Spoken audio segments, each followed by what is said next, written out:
Hey, what's up, everyone? It's your girl, Aida Rodriguez, and welcome to another episode of Truth Serum, where we give it to you straight with no chaser.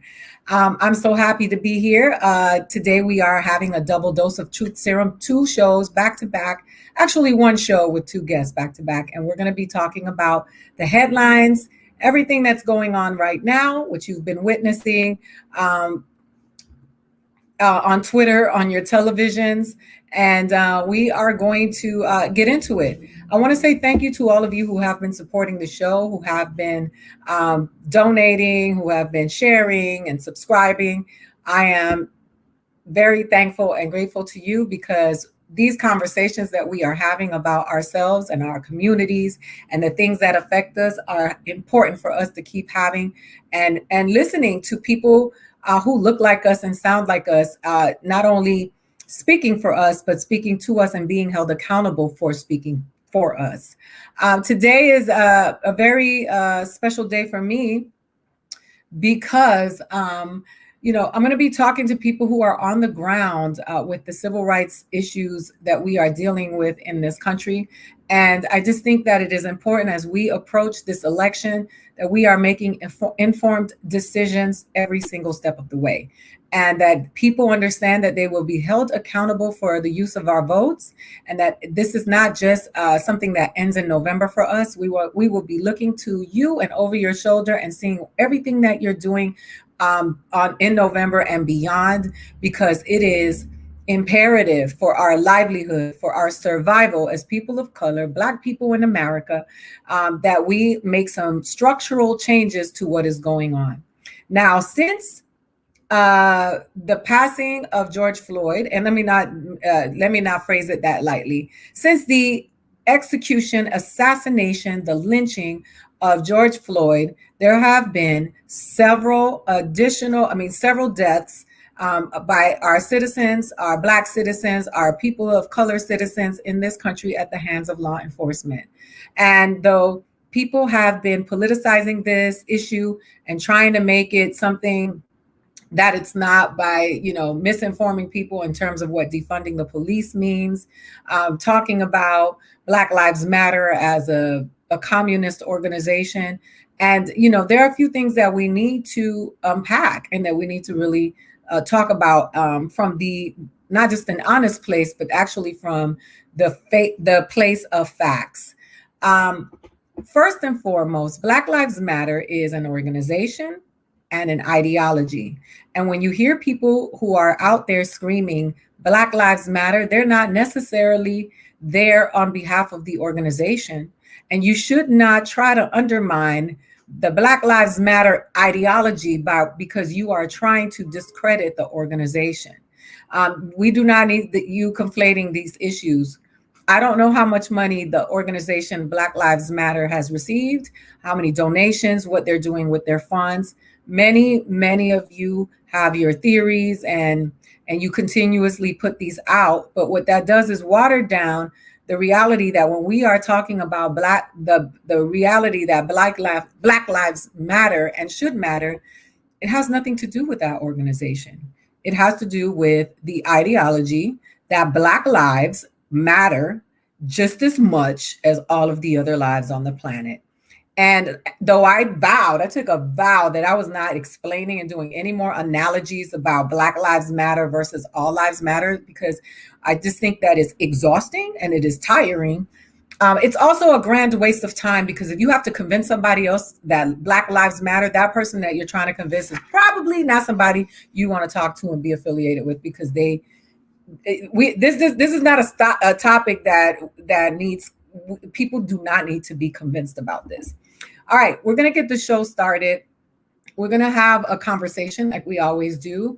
Here is, I think that it is important for people to understand why I do this and why the people who show up here, because we have authentic conversations from our own perspective, where we own the narrative about what we want to say about us. And when I say us, I do mean people of color. And that is not erasing Blackness in America. That also includes Black people in America who are at the forefront of this moment, as they have always been for people like us and have made way for people like us brown and black people from Latin America. So I just want to make sure that we're clear about where we stand on the show and why we do what we do here. And that is we tell our own stories. All right, this next, my guest coming here today is someone that I fan over, that I've been watching. There's something to say about a young Black woman who owns her voice, takes the power of an education and takes the force of the ancestors and creates this magic and is able to stand in her power, being able to correct her elders when they need to be corrected, and to hijack the narrative of Black women in America, which is oftentimes misappropriated and also mishandled. And so I love to hear her speak. She's an attorney, an accomplished author, just everything that you will want your daughter to be, your sister to be. She's the host and executive producer of Revolt News, and it's Black Revolt, right? Is it Revolt Black News? Yeah, Revolt Black News. And I love to say Black because I think people are scared to say Black. So yeah. Eboni K Williams, Miss Eboni K Williams. Hi, honey. Miss Ida, thank you so much. And what a beautiful introduction. And you could just call this show Revolt Blackity Black News. That's what I sometimes call it. I love it. You know what? Coming from Miami, where people would whisper the word Black to describe a person or do this, like so I shout it. Now, everywhere I go, I tell people, say Black with me. I'll tell white people, say Black, say Black. It's not a bad No, word. indeed. Yeah, everybody gets to be called what they want, Ida, but I've, for some reason, always hated African-American. It just always felt, probably because I knew the history. I knew that at one time we were really proud to be Black in the 1970s and kind of going into the 80s. And then I think it was a bit of a respectability politics thing, right? Where we, felt like we were shamed out of being comfortable being called Black. That's really what happened.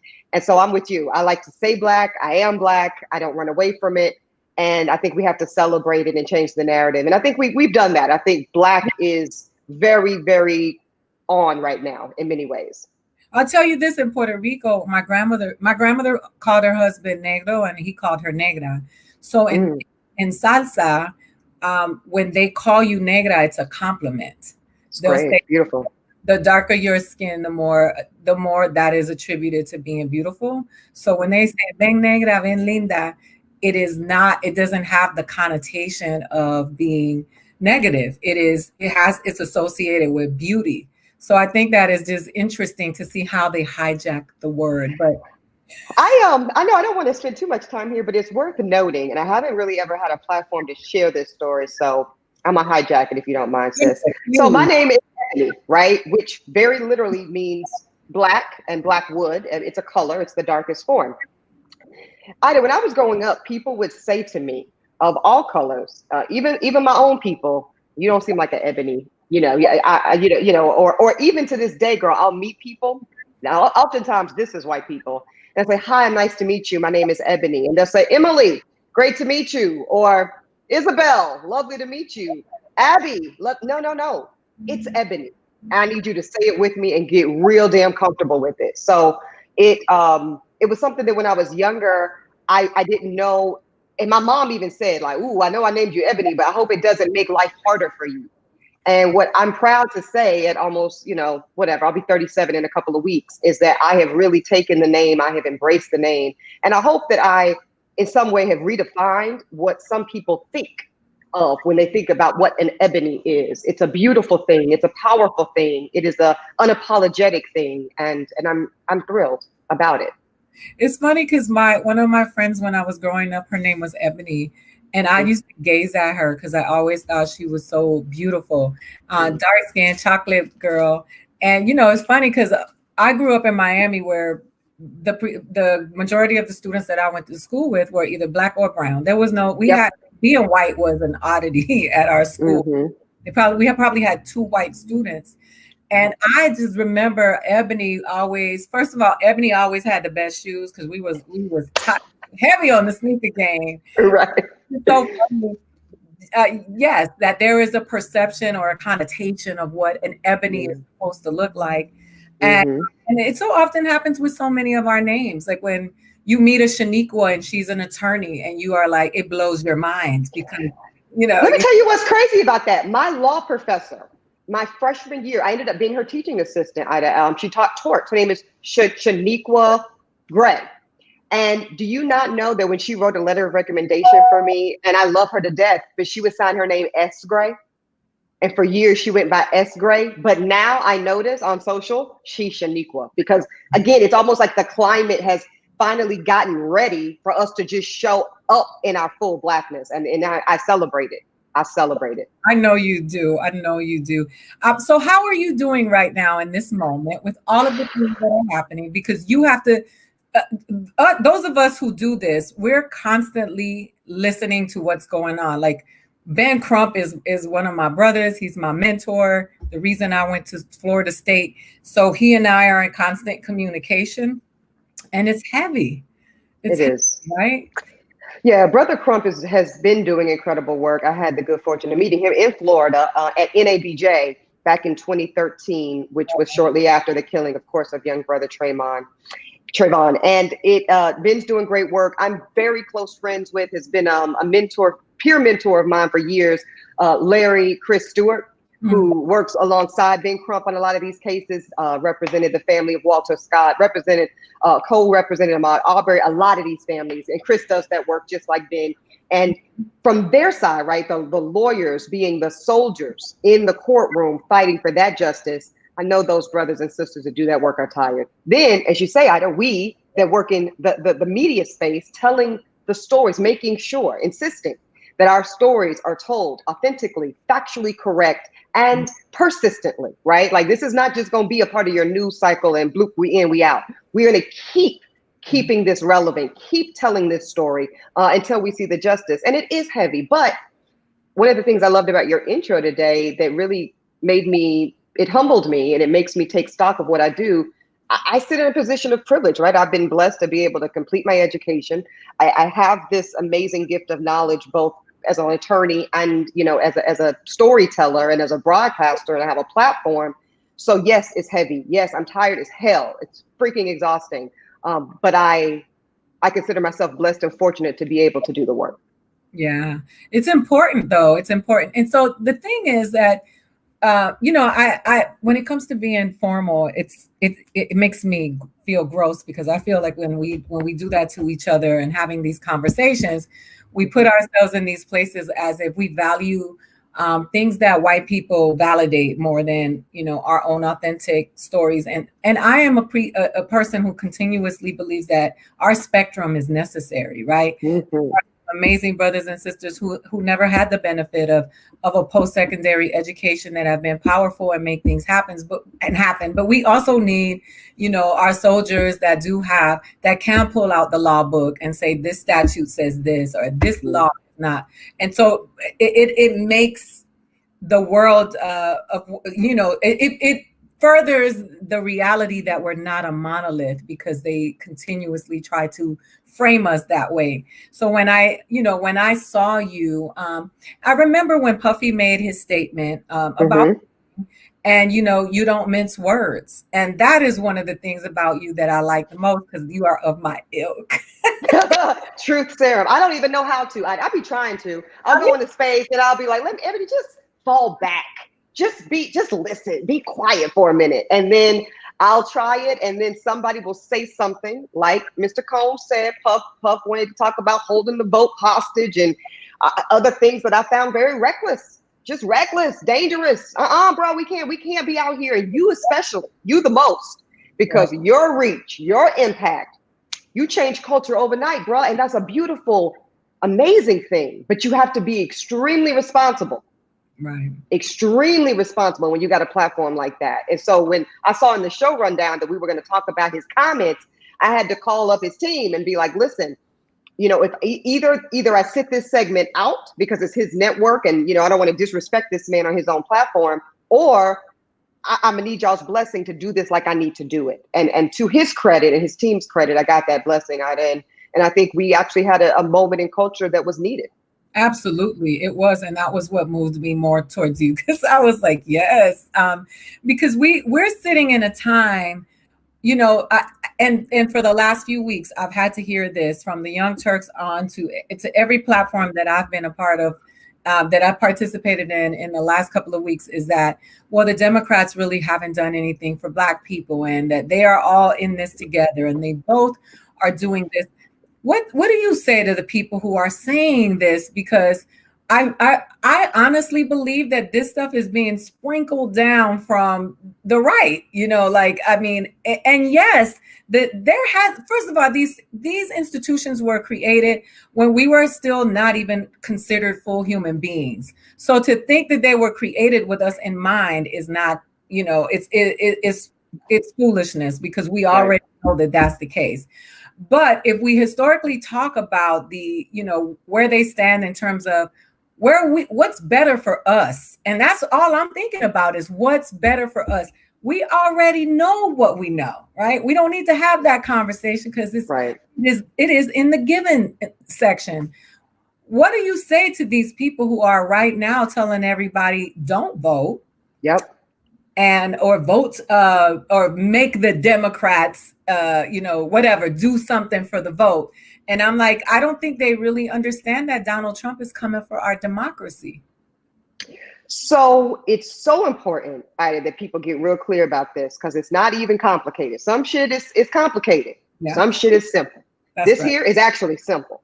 Right. So we're going to do a whole episode about it tonight on Revolt Black News, Revolt Black News, whatever you want to call it, at 9 p.m. Eastern on Revolt and on YouTube. And it's called The Black Agenda, Vote for Justice. So because these things are correlated, Ida, when people are in the streets, because our brothers and sisters and children, don't forget about Tamir Rice, whose brother was 12 years old, okay, being slain by law enforcement every day, and there's no justice, that has a direct correlation to who is in office. Why? Because until we change the laws, we get no convictions. Who makes the laws? Lawmakers, United States senators, and the Congress.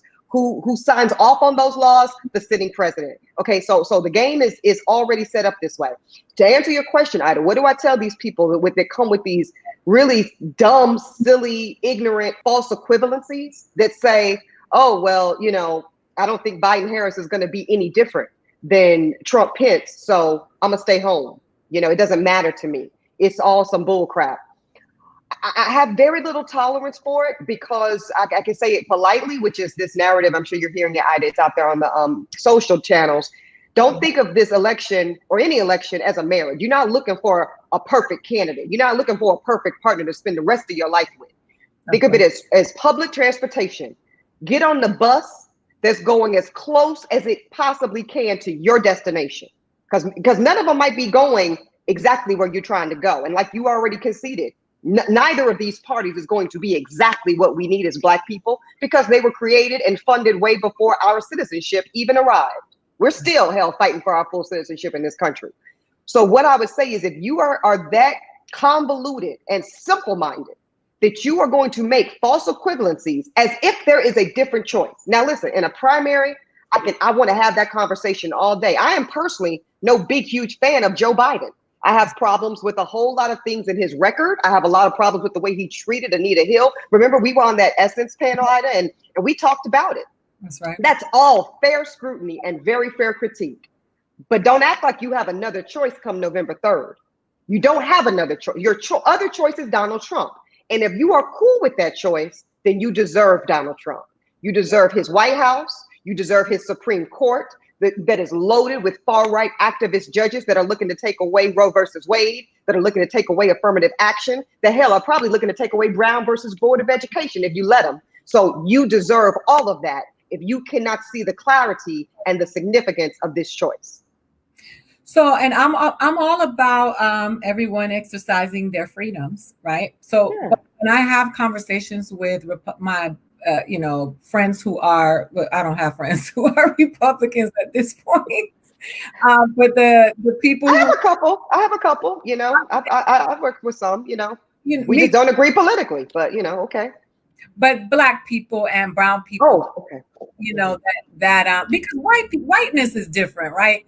They are oblivious to the realities of what it is to be us, right? Even though as much much as they'd like to get in allyship and in proximity to our pain, they don't understand it. It is in our DNA. It's been handed down from generations. But when I look at Black and brown people who are telling me that I am drinking the Kool-Aid because Democrats, and the Democrats want to keep me, down. And how do you respond to Black people who say that? Yeah, well, I know a lot of not a lot. I know a handful of Black Republicans. Let me speak precisely. So again, on the show tonight, this is so perfect. We're having this conversation. We didn't pre-plan this, but this is exactly all that we're unpacking on the show. So I've got two Republican sisters, both Black. I got Tara Sutmeyer, who appears on CNN as a contributor. And then I have, I love Tara. And we don't necessarily have a lot of political overlap, but I like her integrity as a Black woman. And I like the way she shows up and represents Black womanhood in that space. Yes. Then we have Kimberly Klacik. This is a young sister who is running for Baltimore congressional seat. She's actually running for Elijah Cummings' old seat. And I don't know if you've seen, she's got an ad. It's gone viral, over 10 million views. And she is a fan of the president. She's a pro-Trump person. She's running on that. And she's also running on exactly what you said. The Democrats haven't done anything for Black people. Every major American city under Democrat control is as worse as any city in the country. So vote for me. Let's change it. Let's not be beholden to the Democratic Party. I told us, I like your argument. Here's where I have a problem. Your indictment of the Democrats, I think, is fair. Now tell me about the Republican cities. Tell me about the red states where life for Black people is better. And then I'm not going to spoil my own show. Watch at 9 o'clock to see what this young woman had to say in terms of an answer. I'm watching. I'm going to watch. And so is everybody else. That's my first question to her. Tell me the red states where Black life is better. And let's talk about it. Yeah. I can't wait to see that answer. That alone is going to make me watch. I don't think people realize Trump benefited from the low turnout of Black voters, right? And is counting on it. Bragged about it. It was reported in Politico and The Hill. He's cutting a hot mic saying it was wonderful. You know how he is. It was wonderful. They didn't vote like they did for Obama in 2008 and 2012. They didn't come out for Hillary, and it was wonderful. Yeah, exactly.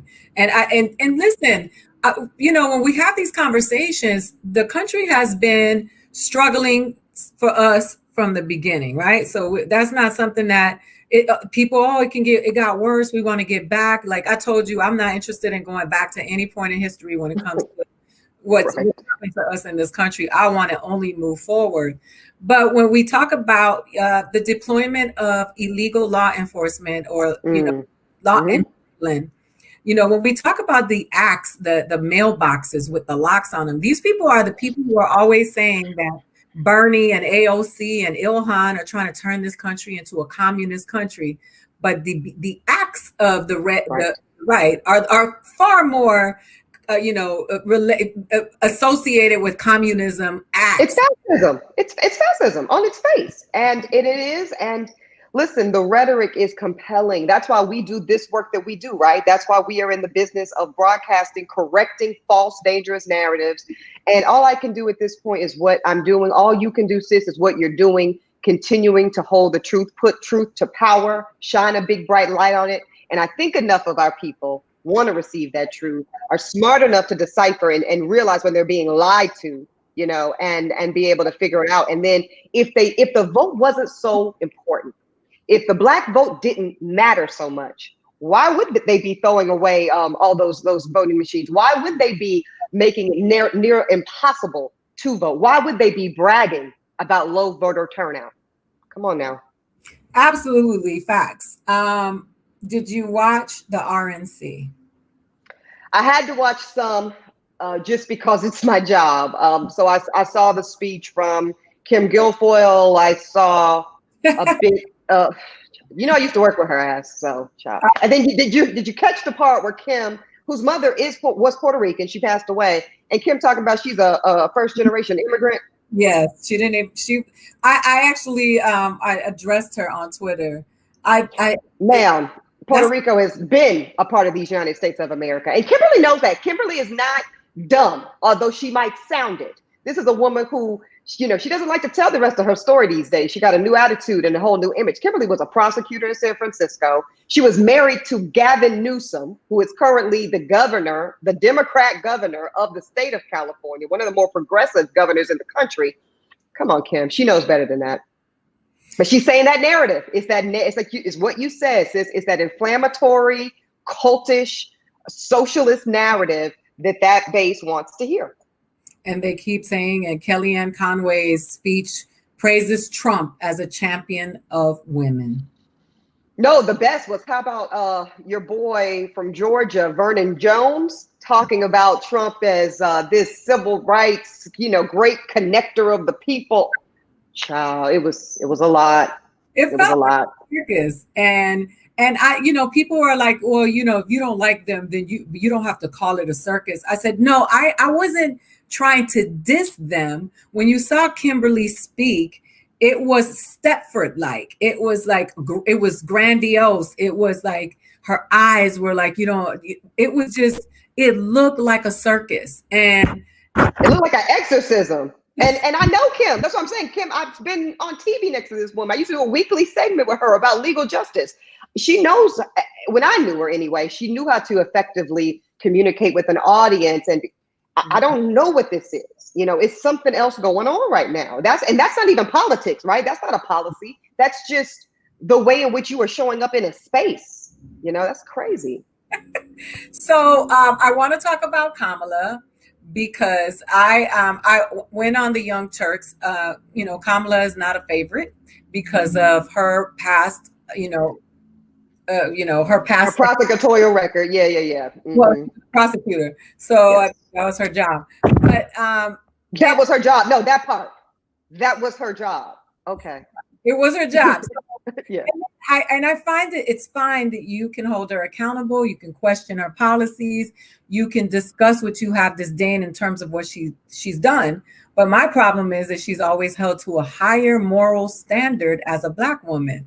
And it drives me crazy. I feel like they do that to us all the time. Like we have to walk in a way that's worthy of the calling, more than our male counterparts and our white counterparts. And so I wanted to ask you what you thought about that, because it's so annoying. It's annoying and it's dangerous. I'm going to tell you again why it actually is deeper than just people think. Because when we carte blanche as a people, Black people, brown people, people that are champions of social justice, if we say we are going to carte blanche disqualify anybody that's ever worked in that level of justice, prosecutors, carte blanche, you're automatically disqualified from advancing causes for social justice, we do ourselves a grave disservice, because then you have a generation, Aida, where Black and brown folks don't want to go into those prosecutor roles for fear of being seen as a sellout, problematic, have their Black card taken away. And as a criminal defense lawyer, that's a huge problem for me and my clients, because I need Black and brown people over there as prosecutors. I need that. They are the most important, powerful people in the courtroom, often more powerful than the judges. So when we start making it an unsafe place for our people to be district attorneys or state attorney generals or Department of Justice heads, it's a huge problem. And you're right about the sexism. Because for as much as we want to indict and condemn Kamala for certain things she did while she was San Francisco district attorney and then eventually California attorney general, we rock hard with Eric Holder. And I love Eric Holder. I think he was a fantastic attorney general to the United States of America under Barack Obama. But he was also a prosecutor. And people don't ever have a problem with that coming from him. And we know the reason why. It's a very unfair gender thing that we do, and it's called sexism. So the RNC ignored the violence that is happening in Kenosha. They did not address any of the police brutality that we've been talking about for decades, because it's really not a 2020 thing. It's not a George Floyd thing. Not at all. Thing, a Neville Johnson thing, a Sandra Sean Bell thing, a Rodney King thing. Yes, yeah. It's been going on for a long time. And I think that speaks to what they think about the Black vote, right? And what they brag about the Black votes not turning up, and the bragging is because they don't feel like they matter, right? It doesn't matter because they're not turning up. I thought that was very telling. And, when we talk about defunding the police, I would love for you to really speak to that, because when you say defund the police, they have hijacked that narrative and now telling people that means they want to demolish the police, get rid of the police. And what they don't understand is that it is really about restructuring and redirecting, because we have a serious problem in this country with law enforcement with regards to Black and brown people. And so I would love for you to speak to that from the perspective of someone who has a criminal justice background, because I'm just the comedian who's fascinated by social issues and wants to use my voice for it. But you actually have studied this, and I would love to hear you explain to people what defunding the police means and why it is imperative at this moment that we address this, because the deaths have gone up. They have. Okay, so when we say defund, or when people say defund the police, because I actually don't say the words defund the police. I'm gonna tell you why. In our work as broadcasters and working in media, we know words matter, right? The way in which you communicate the messaging is paramount. So I know what is meant when they say defund the police. You know what is meant when they say defund the police. What they mean is basically reallocating parts of the city or state's budget to take some of the millions, or in the case of New York City, billions of dollars that go towards policing, which is oftentimes inclusive of riot gear, military equipment, all kinds of things that really lead to an over-militarized police that shows up in a very combative posture. You go into neighborhoods and communities as if they are war zones when they are neighborhoods. Okay, so you want to take some of that money, and what do you want to do with it? You want to redistribute it. There we go. Redistribute it to after school programs, schools, mental health community organizations, all healthcare units, all types of things that communities really need, domestic violence shelters, things that really make a difference in terms of the overall well-being and safety of a community. That's what's meant by the phrase. But I've actually never been a fan of the phrase defund the police, because we've got to do this, spend too much time explaining what it means when we really need to be spending time implementing the policy. So I always really refer to it, I think, more accurately, which is the redistribution of police funds to community spaces. Thank you for that.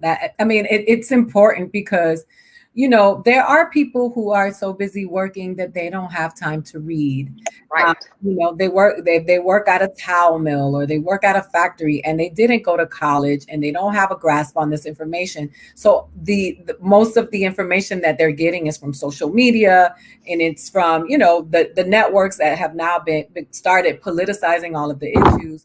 I just think it's important for people to get, as Malcolm X used to say, give it to me like you give it to a man on the street, so that everybody can understand. You got to say it plain, right? Because exactly that. Some people are busy, they're raising kids, they go into 2 and 3 jobs.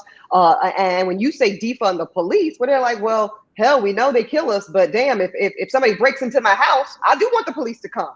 If my partner beats me up, I need the police to come. If I'm stroking out, whatever it is. So we're not saying get rid of police in their entirety. The mandate is to redistribute those funds in community spaces that make the necessity for some of this hypervigilant policing go away. It's really a win-win. Right. And that's how it needs to be talked about, though. I do think the messaging needs to be improved, to be candid.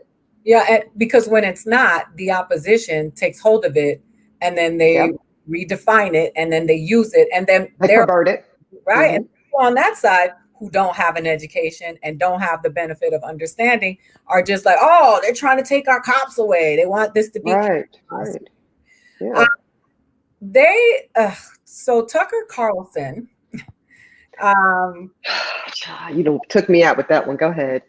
So are we really surprised that looting and arson accelerated to murder? How shocked are we that 17-year-olds with rifles decided they had to maintain order when no one else would. The justification of that young man. Well, no, we're not surprised at all. And see, this is where, for me, who worked at Fox News, it's no secret. I worked at Fox News for 4 years, having just this kind of debate with people just like Tucker Carlson and Bill O'Reilly and all the rest of them, right? Doing the work of correcting false narratives in a very hostile terrain. And it's kind of like prison. I feel like I did my bid. Okay. So for me, I got to be candid, sis. I don't even really want to give Tucker's ass no energy. I really don't. Like, people call, my phone rings off the hook from all these other cable networks. Say, can you come on and talk about what Laura Ingraham said? Can you come on and talk about what Tucker? No, because I'm too busy trying to tell my people what they need to know. I love it. I mean, yeah. I love it because I think that, and so I'm not looking for sound bites. I'm looking. No, I know you're not doing that, but yeah. Genuinely what you think, because like I said earlier, I'm not doing any more all lives matter, Black lives matter analogies. I'm done trying to explain to somebody why my son should be able to go to the store and come back without me being worried that something is going to happen to him, you know? And that's the reality that I deal with every single day. And so I don't want to have these conversations. I went to Politicon. I encountered a lot of the people. They were chanting, "Build that wall" to me. I'm from Puerto Rico. So I'm just like, you know, I feel. Are you going to put the wall around the island?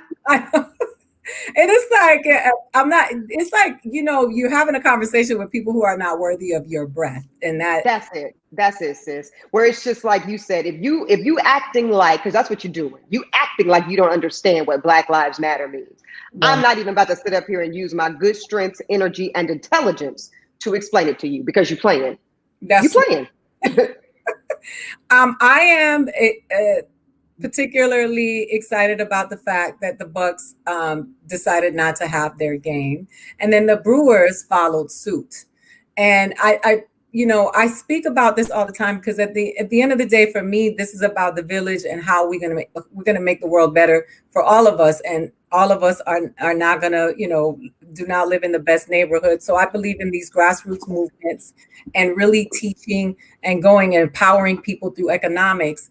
I don't think people sometimes don't really understand that how powerful we are economically in this country, and not just basketball players. I mean, every teenager I know, Black and brown, has an iPhone.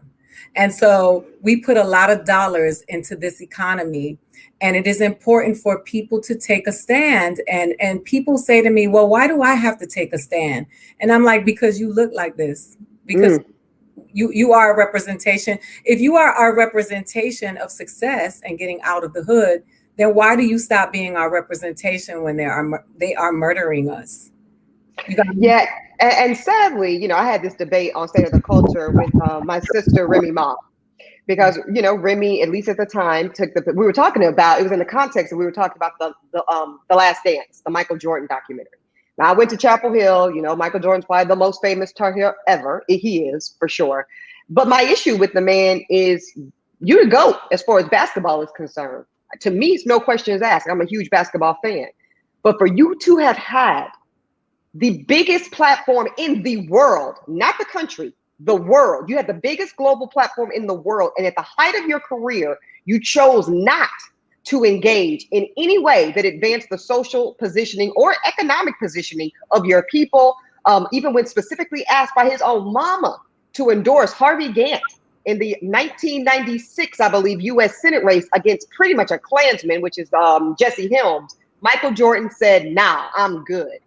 And I have a problem with that, Ida, and then you compare it to the opposite in LeBron James, a man that could be doing a whole lot of things with his time and money, but consistently shows up. He gets it right. I tweeted last night, when we see LeBron James, we see a man who fully understands his power. He fully understands the autonomy and the capacity in which he gets to move in this space. And as LeBron James goes, so goes the NBA. And as the NBA goes, so goes billions of dollars. And when billions of dollars move, that's when change happens. Absolutely. And we have to continue to remember that we cannot fund our own oppression. We have to know where we're putting dollars. You know, Say it again. Yes. We invest in our own oppression. We don't know. We're supporting people, you know, and I wanted to get into local politics a little bit because we put so much on the national election of the presidential election. And I think that it's so important to know who you, from a criminal justice background, how important it is to vote for your sheriff, for the chief of police, for the school board, superintendent, Totally. because all of this stuff. Go ahead. No, that you're laying it out. Superintendent, school board, district attorney. There's that important local prosecutor role. The people that are deciding whether or not you're going to get a felony charge or a misdemeanor charge, or you're eligible for probation or you're not. Those are often elected officials. The judges often elected at the local level. So you need to vote in the local elections. There's that part. But I'm gonna go further, and I've been talking about it, and it's not sexy. But until we get it, I'm gonna know we're not serious about really having political power in this country, Ida. And that is putting our money into politics. Okay, our counterparts, white people, they put money into politics, often in the form of unions. That's a massive way a lot of them do it. And then there's a lot of other PAC organizations that do the same thing. So when you want to know why, Planned Parenthood never wonders if they're going to get their billions of dollars from the government. The NRA never is worried about getting their money from the government. Israel, they never worry about getting their money from the government. Is because their constituencies, the people whose interests those that are there, put money into the candidates at the entry point. So it's not just showing up to vote. That's the cherry on the cake. That's the icing on the sun, the icing on the cake, the cherry on the sundae. We as Black people need to really start, and there's the collective PAC if you're interested. And there's other Black PACs out there pooling our money, our resources, and funding candidates from the ground up. Because when we make you, we pretty much own you, and we can tell you what we need your policies to look like that implement and empower our interests. That's really how politics are played. Yeah, and if you look at the independent progressives that have been entering and winning, when you think about the AOCs and the Cori Bushes and Jamal Bowen right here in New York. Yes, in New York, those are a big win for the people because they are operating with progressive policies in mind. And even though, a lot of liberal white people have, participated in this progressive movement, they don't realize that progressivism is built on the backs of Black people because we are the ones who have been in demand of progress in this country, and that it is directly affects us. I wanted to ask you, what are some of the things that we can demand of this Democratic Party prior to November that are realistic for us in terms of to alleviate the angst that some people have that once they get in office, that they are going to abandon Black people in this country? Yep, we unpacked that tonight's episode too. What is the Black policy agenda, right? We Ice Cube and T.I. and Puff, a lot of people have been saying, what's in it for Black people? If it ain't for Black folks, we ain't. I get it. I like it. But I think we got it backwards if we're waiting on them, whether it's Joe Biden or for that matter, even Kamala Harris or any of these candidates, to tell us what we need politically. That's backwards, Ida. That was never done historically. Martin Luther King Jr. and the rest of the civil rights leaders didn't sit around and wait for LBJ to tell, Dr. King, this is what I drew up for you and the Blacks. Nah, he went in, Dr. King and company went in with their agenda. Lyndon, we want voting rights. We want civil rights. We want an end to discrimination as it relates to employment and housing. They went in with a created Black agenda, and that's how it was implemented and eventually passed. It's time for us to do the same thing. Those terms, I would say, of that negotiation are up. They've been up, and that's why the country looks the way it looks. So now it's time to renegotiate. So I asked all my guests tonight, Ida, if we only got 3 things, because I think that's one place that we're struggling. We're trying to do too much at the same time.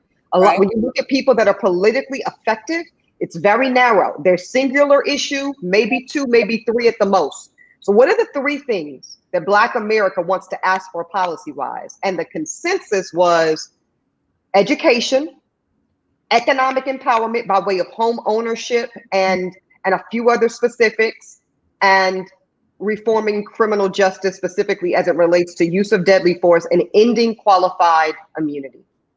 There's a few others that are out there, but those got the highest number of votes.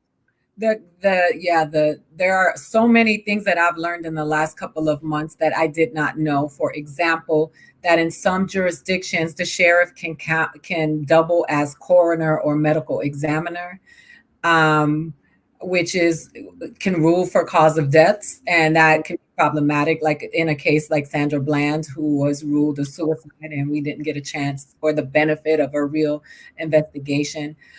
One of the that small town justice is often no justice at all, and I just want people to keep your eyes open to that. Seriously, that's a very important point you're making, Aida. So one of our viewers wants to know about the young man who assassinated shot the three people. That he's a minor. So who is responsible for him? Is he held as an adult? Will he be charged? Yeah, he's being tried as an adult. Yeah, I just read that. That was breaking news this afternoon. So while he is 17, and technically, so let me say it very plainly. When we think about law and age, you can't think about it as simply as what we think of to buy cigarettes or alcohol, where that age of adulthood is 18. The law doesn't always see it that way. Two things. Number one, in the states of North Carolina and New York, when you were 16 or under, that was the only time you were a juvenile. 17 on up, you were always treated as an adult. And that just changed with the raise the age legislation that just recently passed. So 17 is definitely a bubble age. And what happens is you go before a judge, and a judge will decide whose court you will be in, juvenile or adult, based on the crime, based on the facts that the district attorney presents at the time, and then they'll make an evaluation. And in the case of this young man that killed those two individuals and wounded another in the wake of those protests, he's being tried as an adult. Good. I mean, so many young Black men have been tried as adults. Exactly. For lesser charges. So I've seen 16-year-old boys out in North Carolina when I was practicing.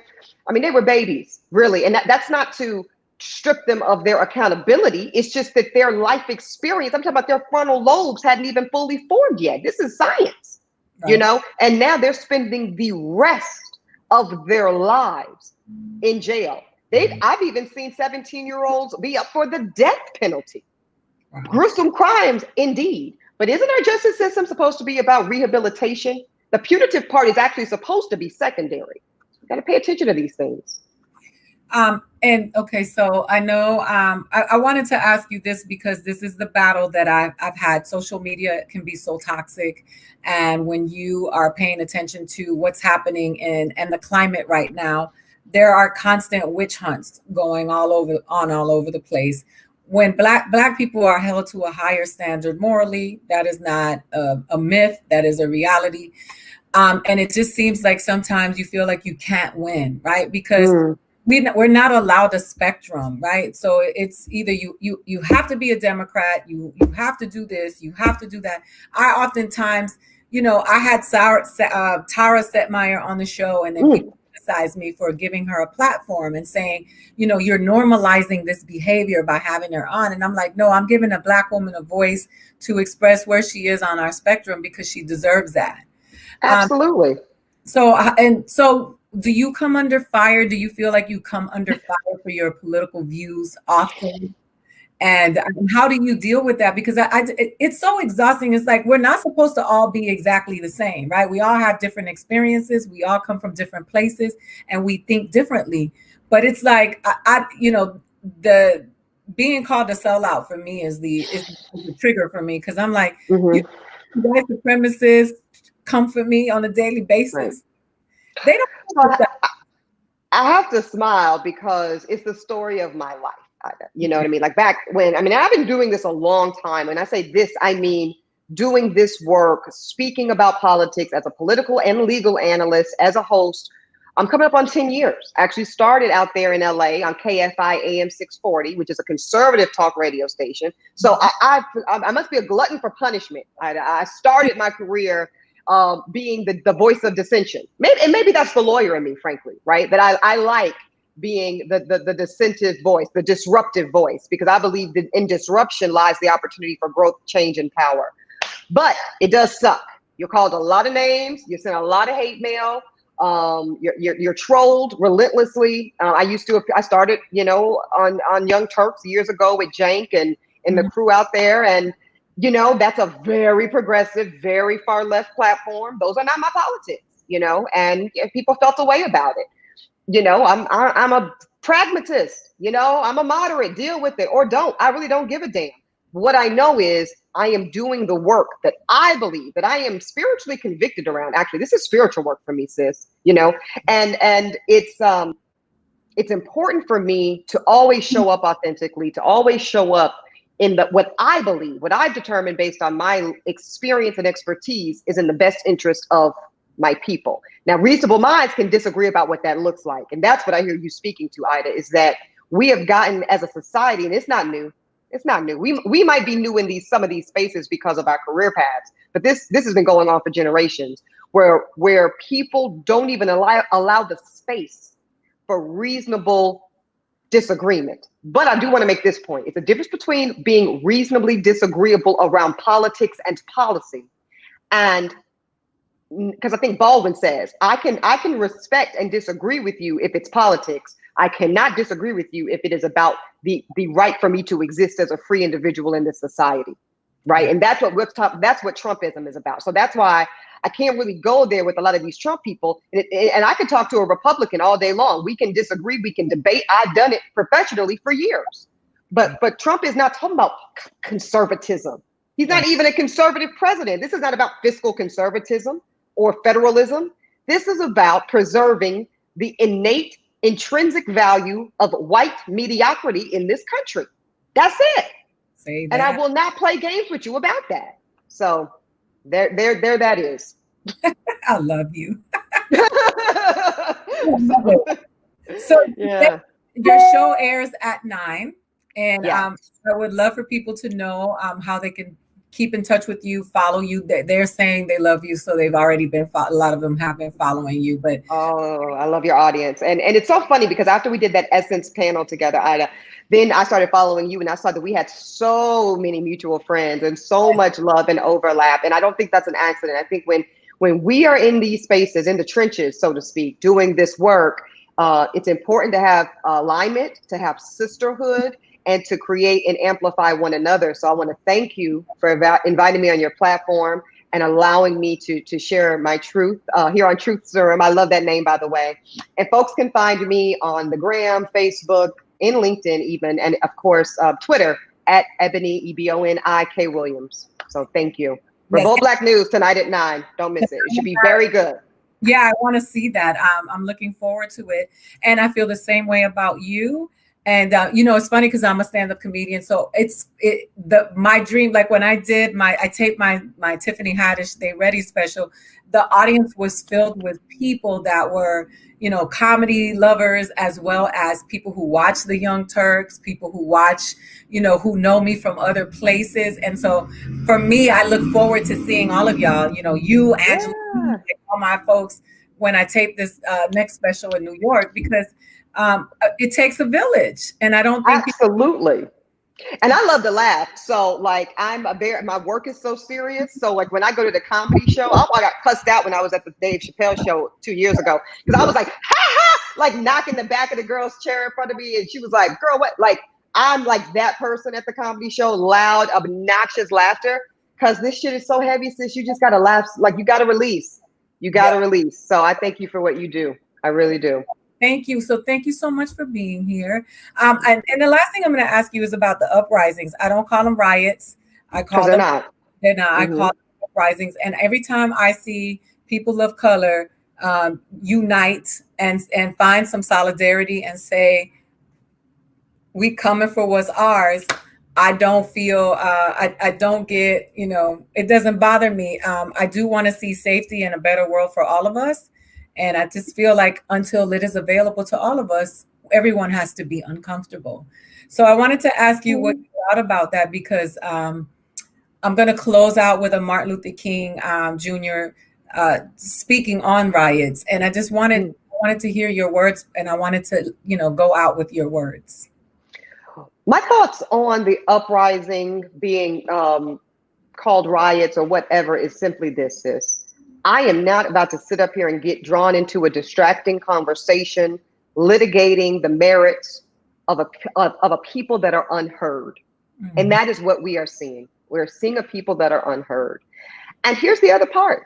We all exist as citizens in any space, in a country, this one is America, under what should be a social contract. And in that social contract should be a meeting of the minds and some agreement. You agree to respect my life, my liberty, and my existence, and I agree to give you the space to respect yours in turn. Well, there's a part of this country that has breached its obligation to Black Americans by way of that social contract, Ida. And because we're in breach, we are in the climate that we are in. And until that breach is rectified and remedied, this will continue. Black Lives Matter. And that's how we will close it. All right. Thank you so much for being here, sis. I love you. And I continue I love you. To commission the angels to watch over you daily, because you are doing the work. So thank you. Thank you, sis. Have a blessed one.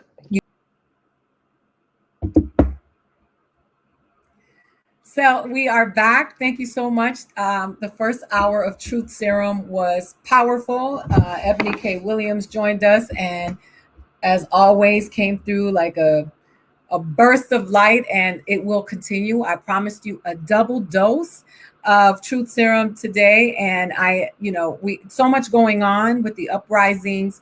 We have an election that is coming up, a march that's coming up. So much to talk about. And I think it is important that we talk to the people who are on the ground, the voices that are doing the work. This is a safe space where we can have honest conversation, explore nuance, and explore our spectrum as people of color and Black people, and hear all of the voices when it comes. So I want to say that I'm excited about our next guest as well. He is a contributor on the Fox network, but he also has his own radio show. And he is nationally syndicated liberal talk show host is what they call him, but I call him Richard Fowler. So welcome Richard Fowler to the show. Aida, how are you? Good. They call us all kinds of things. So yeah, I feel like buttoned up. I gotta like unbutton. I'm talking to Aida Rodriguez, honey. I gotta unbutton. Yes. So first of all, it's Aida. Aida. Listen, I am not beyond reproach. So the mom would say, you better get her name right. So no, it's okay. No, I let a lot of people call me Aida for a long time because I grew up in America. And before my grandmother passed away, she was like, that's my name. And I need you to have them put some respect on my name. Your name is Aida Rodriguez. So I started correcting people, but it's been very uncomfortable. So I'm just now. And it's funny that you say that, right? It's funny you say that because now folks who don't know, I'm from Jamaican heritage. My grandfather is from Costa Rica, and his sister's name is Aida. So I should have gotten that right. So it's really interesting. So if you meet my grandfather, he's darker than me, has slick back hair, and he talks patois perfectly, and he also speaks fluent Spanish. God rest his soul, he's in heaven now. But it's the bizarrest thing when I met it. Like when I got going with my grandfather, he would talk to you in patois. He'd be in the kitchen hanging out. Next thing you know, he speaks fluent Spanish. It was totally dope. Yeah, I mean, well, we come from all over the world because first of all, Black divine and Black is global. And I don't think people. Wakanda was too limited for me in terms of what Blackness is. So we're all over the place. Yeah. How are you? How you doing? I got to tell you, I got to say I am blessed. I am very blessed to be in the land of the living, number one. And number two, I'm blessed to be talking to you. And number three, I'm just blessed to be Black, right? I mean, I don't think we spend enough time just to celebrate each other and celebrate how far we've come. I know it seems like we have a tough road to hoe and there's a tough road ahead and we have a lot to fight for. But yesterday, I got to tell you, while yesterday was it was a tough day, it was also a very inspiring day to see those brothers in the NBA bubble down there say, you know what? We're tired. If you're not going to listen, like we were at first, we were sending quiet messages. We had our Black Lives Matter shirts on. We kneeled. for the national anthem. We have Black Lives Matter painted on the courts. We're being very quiet. Every time we did an interview, we pushed it back to social justice. But that wasn't enough. You don't wanna respect Black bodies, but you want Black bodies to entertain you. But guess what? These Black bodies are walking off the court, and that made me really proud. To say like, yeah, we're sick and tired of being sick and tired. So you know what? We're not playing no more. That was dope. I love it. You know, sometimes people have a problem with me, and they think that I am too aggressive, or they say I'm too militant and too revolutionary. And I'll say this, you know, I don't think there's anything more militant and radical than trying to oppress a people, you know, to constantly beat people. And even with that, there are some people who think that I'm still not militant and aggressive enough. You have to operate in a space that is, you know, that a lot of people feel is a dark space to operate in. And when I say that, I say Fox News. Being a Black man, people, you know, feel that participating in anything that has to do with Fox News is normalizing them. And I feel like we have to have our agents in all spaces, because we cannot allow them to own the narrative about who we are anywhere, right? Which is why I do this.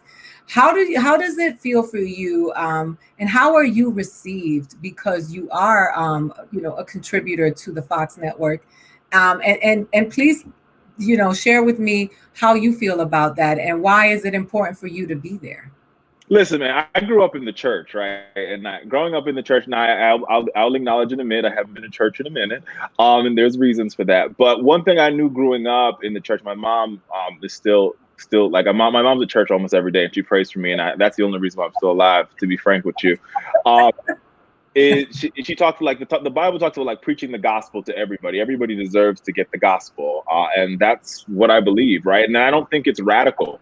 I don't think my political ideology is radical. The ideal that every kid should go to a high quality neighborhood public school is not radical to me. The ideal that if you're sick, you should be able to go to the doctor and not worry about the bill, that's not radical to me. The ideal that every neighborhood should be rich with a grocery store that has fresh vegetables in it, that's not radical to me. And that's what I go on the network and I you know, I fight about, right? And I'm willing to take anybody on about basic things. Like I think that's part of the problems that we have, for me personally as progressives, is we think some of our ideals are radical, and they're really not, right? I think what's radical is telling me that I can't marry my lover because you think it's wrong. What's radical to me is you telling a woman when she's behind closed doors with her doctor what needs to happen in that room. That, to me, it seems to be radical and supposed to be unimaginable. Like, that seems to be crazy to me. I think what I'm asking for is just basics. I want, if the Constitution actually ascribes for us to have life, liberty, and the pursuit of happiness, I just want every American to be able to have that life, liberty, and pursuit of happiness. And for far too many Americans, the reality is they have life, and they have life barely, because at every turn and every corner, that life is limited somehow. And I think that is what I fight for. So I mean, I love what I do. There's some days that are tougher than others. Mm-hmm. I will say this: I think, you know, I respect all my colleagues. I disagree with them vehemently on a lot of the issues, but my job is to go there and to do the good fight, and to be true, to speak truth, includes the president. I think the weirdest thing about the job is to know that there's actual moments when you know the president's watching, and that's the weirdest part. Like, I've literally been on set and the president's tweeting about my segment, and that's the weirdest part of the job. But hell, if he's listening, hopefully I'm speaking some truth to him at the same moment. Yeah, right. Do you would you say that you work with people, despite your differences in ideologies? Do you believe that they're good human beings? That's a good question. So look, I'll be real and 100 about it. So I tell my story because I think the story is important, right? Like, how I became a contributor at Fox has everything to do with Megyn Kelly. Like, Megyn Kelly was going to primetime television. She needed a really good, she needed a Democratic foil, somebody she can debate with every night. Me and her hit it off, and she really she fought for me. When there was moments that I thought that maybe I didn't have a career at Fox. Maybe Fox wasn't the place for me. Maybe I should try other networks. And Megyn Kelly was like, no, I think you belong here. I think you need to be here, and I'm going to fight for you to be here. And she did just that. And so, I think there's people who have different views on Megyn Kelly. There's a lot of things that she said that I disagree with vehemently. But that's how I got here. That's how I came to television. That's why I have this career. And so, there's definitely things that I disagree with them on. I'm literally on the channel to debate them. And I think there's a clear division between our news division and our opinion division. And I think that division is very clear. And there's that, but like for me, I've never been editorialized at the channel. Nobody tells me what to say and when to say it. I speak my truth, and if y'all don't like it, y'all don't like it. That's cool. Can you, for the benefit of our audience, explain to people what that means? The opinion-based commentary versus the actual journalists on the network, because I don't think a lot of people understand that some of those people are. They are television personalities versus being actual journalists. Sure. And I think this goes for all the networks, right? So I think it's something that folks have to understand, that there is a certain, and it's almost, divisions they're usually done by time, right? But on most networks, there's some folks on the network that they are literally, they are they're journalists, where their job is to provide fair and balanced coverage, whether it's on CNN, MSNBC, or Fox News Channel. And then there are other folks that their shows are opinion-driven shows. Their shows are opinion-driven. Their job is to, yes, they're supposed to sort of give you the facts, but those facts come from an opinion-driven perspective. So case in point, Rachel Maddow. Rachel Maddow is just as much opinion as Sean Hannity. Now, is there one person's opinion between those two that I agree with? Yes. But they're both opinion-based shows, where Rachel Maddow is giving you her opinion based on the news, and Sean Hannity is giving you his opinion based on the news. And so at Fox, there's a clear division between the opinion shows and the opinion teams, and the teams that do news coverage. And I think they really are hard on making a distinction between those two things. And if you notice that in our coverage, when we cover conventions, when we cover any sort of breaking news, you see our news anchors cover that, and they're surrounded by commentators like myself and Donna Brazile and Juan Williams, who are Democrats, and they're and Karl Rove, people who provide commentary, but they're anchored by news anchors, and then followed by that, there are opinion anchors that opinionate on the news, if that makes any sense. That does make sense. And I think it's important for people to understand that, because a lot of times people go to the fight armed with information that is full of someone else's opinion. And they don't realize that is not actual news. It's not actual journalism, right? And they don't realize that they're just regurgitating someone else's ideology that is not necessarily based on facts, and it's opinion based. Of course. And every channel, and I think it's important to know that every channel has opinions. I mean, when you watch Don Lemon, who's a colleague and a friend of mine, Don Lemon's monologue at the open of his show, that's his opinion. He's like, here is the news, and based on this news, I'm making these opinions, which are mine. They're not some of them are loosely based on facts. This is how I feel about the news of the day. And I think it's important to understand that for a lot of cable news, because cable news is driven by ratings, it's driven by advertisers, and we know that bombastic opinions get more eyeballs, and so but all the channels has shifted to this sort of weird balance between news and opinion, and Fox, I think, has led the way on that, and there definitely are right-leaning opinions on the channel, but these are not opinions that are opinions ascribed to me, because I don't believe in any of them. And I vehemently disagree with most of the things that many of the opinion anchors say, but my job is not, that's not my job. My job is to come on the channel and tell you how I feel. And that's what I do every day. Right. So I got to ask you, because you keep saying you vehemently disagree with most of the things that they say. What are some of the things you agree with with some of the people that you work with? What are some of the issues where you agree with them? I love your face. You feel like so as far as, listen, I think I won't speak to any, I think we have some amazing anchors on our channel, right? So you have folks like Harris Faulkner, and Harris Faulkner and Now Joy Reid are the only two women that have daily shows on cable news that are women of color, right? Period. And so I think they're very dope. They are both anchors and journalists that cover the news of the day. And so I think that's amazing. Now, as far as my colleague Tucker Carlson goes, I disagree with Tucker on pretty much everything. Maybe I agree with Tucker that America is a good country. No, there you go. That's fair. Tucker said, so are we really surprised that looting and arson accelerated to murder?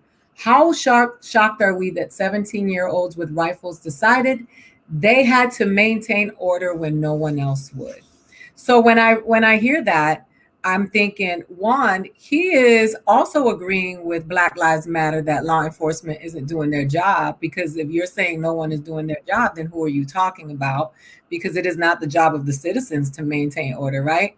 But we know that that's not what he meant when he said that, right? So what he was trying to indicate was that the uprisings are out of order and that somebody had to do it. How do you, I would love to hear your take on what's happening in Kenosha, what is happening as a result of this. You have to look at it from a journalistic perspective, but you also look at it from the perspective of a Black man, which you cannot abandon no matter what you do, because it's just part of it's who you are. So when we have these conversations, I would love to hear your take on this, because the person who was shot is more of a reflection of you than it is of Tucker. So you have an even more personal opinion about this. It's become pretty, it's something that's been going on for so long and is so common. You are on Fox News, and I think people need to understand that everybody on Fox News they don't think that exactly the same way. And so you give you give a voice to the people who that people don't know exist on that network. No, absolutely. And I think to start, you have to to really sort of analyze this. And I've been spending a lot of time really thinking about, because you think about what happened to this young man, Mr. Blake, right? And you think about how that all plays with the week of news and the RNC, the Republican National Convention, and Donald Trump sort of spewing this craziness around criminal justice reform. And so where I want to start there, right? So think about this, right? So criminal justice reform, which means when Donald Trump signed the First Step Act, he basically said that there was something broken in our criminal justice system. Now, when you say the criminal justice system, Donald Trump wants you to believe that it's only the prison part. But people forget that the criminal justice system is a system, and a system means you have many things that make up a system, right? And so you have the courts, you have the prisons, you have prisoner reentry and parole and all that part, but you also have the most critical part of the criminal justice system, which is how do criminals get into the criminal justice system to begin with? Law enforcement. And so when the president of the United States signs a criminal justice reform bill, the First Step Act, and doesn't acknowledge that the system is when he signs a law, he acknowledges the system is broken. And so he can't really see, the president really is a hypocrite here, because he can't speak out of both sides of his mouth, saying that I passed this law and I fixed the system, but the system is still broken. And the place where the system is broken is law enforcement. Now, I'm not saying that, all police are bad. I'm saying the system that police operate in are broken. And when I say that, let me be very, very, very clear, right? And you see it in all these cases, whether it's the case that we just saw with Mr. Blake, whether it was the case in Aurora where women were dragged out of their car and arrested while their children were in the vehicle and they were like, oops, sorry, we made a mistake. Or these cases, there's so many names and so many faces of people of color that we can attach to these cases. And I'll go one step further, whether it be the laws in Arizona where they're asking Latinas and Latinos to show them their papers for a traffic stop or for a broken taillight. It's all part of the same broken system. And in this broken system, what ends up happening is people of color are over-policed. And when they're over-policed, there's use of excessive force, right? There, and let me be very clear, because if you look at all the recent polling done in communities of color, Black people and Latinx folks and Latinas and Latinos aren't anti-police. They actually appreciate police presence in their community. But 1 in 5 African Americans say that the police don't, only 1 in 5 think that the police treat them with courtesy and respect when they engage with them, which means the relationship between police and communities of color are completely broken, right? In white neighborhoods, you get law and order, right? Kids are playing in the streets, the cops are throwing the football, you have officer friendly. In Black communities, the officers are unfriendly, and I'm not talking about all officers. I'm making a generalization based on these cases that you see here, and the responses are not the same. And you see it happening all across the country. I give you like what happened in Michigan during the shutdown. During the shutdown in Michigan, white men showed up to the Capitol with guns. The police officers have riot gear on. They didn't have tear gas. They were just, standing there, and they were looking at the men with guns like nothing was wrong. But yet when peaceful protesters who are all unarmed show up to say Black Lives Matter, they're tear gassed. That means there's something wrong with the system, and we have to reform the entire system. And to reform the entire system, we have to acknowledge that all Americans want public safety in their community. They want their communities to be safe. They want their communities to be welcoming. Nobody, Black, white, yellow, purple, green, wants drug dealers on their corner. Nobody wants murderers in their community. So but I think there's this false notion and ideology out here that in Black communities, like, we want to sort of like harbor criminals, and we don't want any police, and we want to abolish the police. No, that's not what we're saying. What we're saying is, instead of the police department buying riot gear and buying tanks and buying weapons from the Pentagon, we would rather spend that money in other places where we need support. We need guidance counselors in our school. And the statistics bear that out. Look at the state of Texas, Aida. In the state of Texas, there's 14 million students that don't have access to a social worker, that don't have access to a school psychiatrist, that don't have access to a school nurse, but all 14 million of those young people have a school resource officer in their school. So ask yourself, what's more important for these young people? To have a police officer there, or to have a school nurse, a social worker, or a psychologist there? And most Americans would say, well, if I think they might need a school nurse or a school counselor or a social worker, that might be more beneficial to their learning, right? And I think that's the argument that we're trying to make. And what you're actually hearing Republicans say is, oh, they just want to defund the police. They want to abolish police. No, we just want the police to work as good for us as they work for them. And I think that is what's become sick and twisted to me when you hear Republicans say, oh, they just want to defund. And I'm like, no, if the police work in your neighborhood, what you guys have over there, that's what we want over here. Simply put, same thing for the schools. The schools over there, the public schools over there that work perfectly, just bring them over here so they work for us. That's all we're asking for. It's really simple. And I think they're trying to make something very simple complicated. And I think that's part of the problem.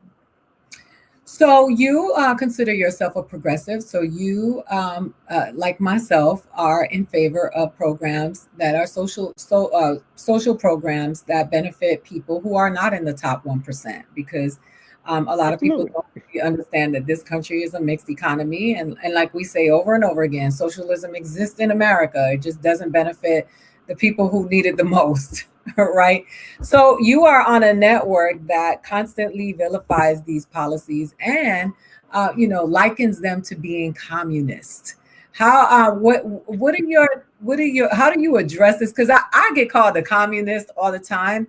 And my father, who raised me, is from Cuba and was a political prisoner. So I'm very well aware of what a communist country feels like, right? Because of the reality of what growing up with a person who grew up in a communist country and had to defect. So when I hear people saying that we want to make America a communist country because we think that healthcare and education should be accessible to all of the citizens of the country, how do you approach it in your Richard Fowler way? Because I'm like this now. I'm at this. Have these conversations anymore. Yeah, I mean, I think it does take a little, like, you have to approach a conversation with truth, right? So I always start with definitions, right? Okay. And so it's a simple one of like communism, where the government owns the means of production. So where in the Affordable Care, like, actually progressives were upset. Like people who were like our personal friend Cenk Uygur, right, was upset with the Affordable Care Act because the Affordable Care Act didn't have a system where the government owned the means of production. In the Affordable Care Act basically said, we're going to give people who can't afford it money so they can go get health care in the private market. Isn't that exactly what Republicans want us to do? Don't they want us to fund private business and private industry? So you really just got to start with definitions and then start asking rhetorical questions, right? So like, and it's with everything, right? Like even when because they make so many generalizations about so many things that it's important to ask questions. Like when they say, oh, the Black Lives Matter protesters are rioting. And I'm like, how do you know that they were Black Lives Matter protesters? And they're like, well, no, I'm like, did you know? Were you there? Did you see that? I'm like, they were like debating these case, and they were like, oh, and they were in their. I read the court documents.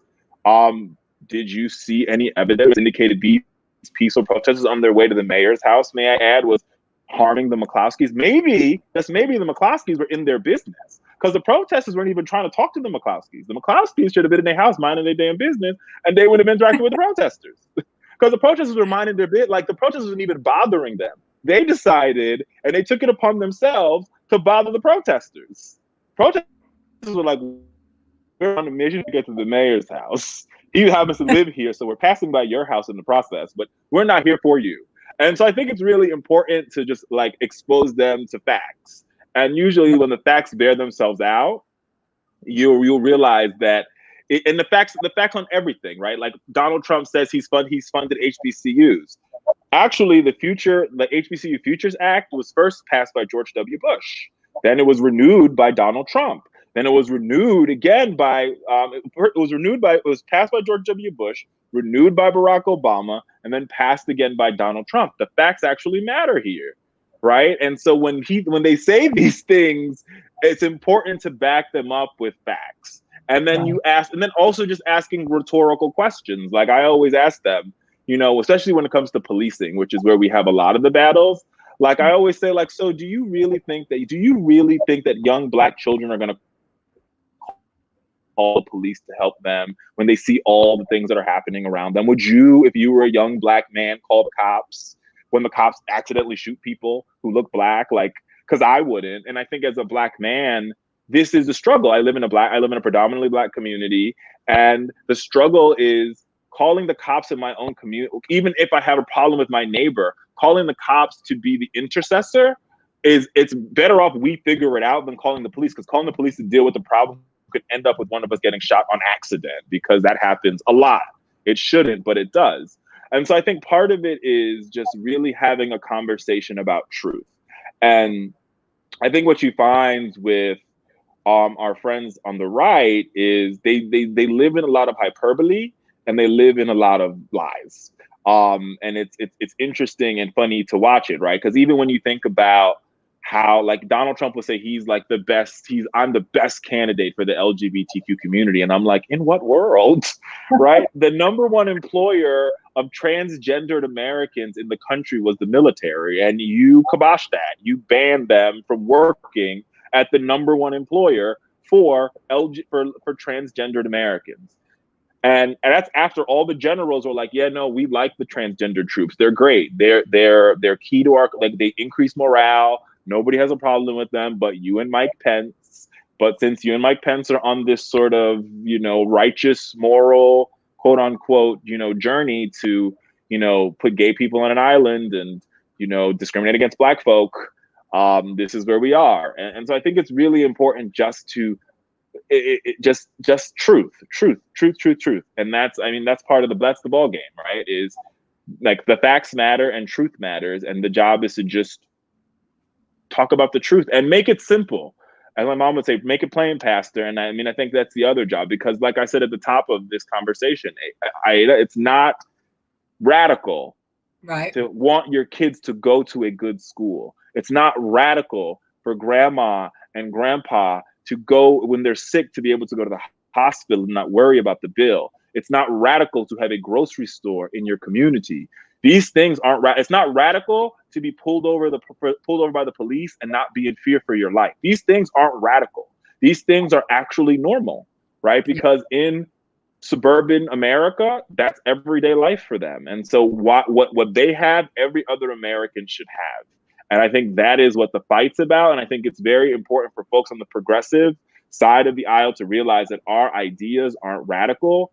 They're just normal, right? And it's even not, I would go further to say, it's not radical for American students to say, you know what, we want a bailout for all the student loan debt that we have. You know why that's not radical? Because every other major corporation has gotten a bailout. Look at where the airline industry is today. The airline industry has already gotten one bailout from the government. Mind you, they got a bailout after September 11th. They've just gotten a bailout, and they're literally saying we're going to lay off workers if we don't get another bailout. And guess what's going to happen? They're going to get another bailout, right? And while that's happening, millions of American young people, millions of students, millions of families who want to buy homes, who want to start families, who want to have children, who want to upgrade the washer that doesn't work in their homes, want to do all these things, but they can't because they have a big shackle to their foot called student loan debt. Because guess what? They wanted to pursue the American dream. And our government's response to them is, sorry, not our fault. According to Betsy DeVos, you shouldn't have taken so much debt, or you should have went to a for-profit college, I guess. That's not radical. It's not. So I want to ask you, because I have to ask you, did you watch the RNC?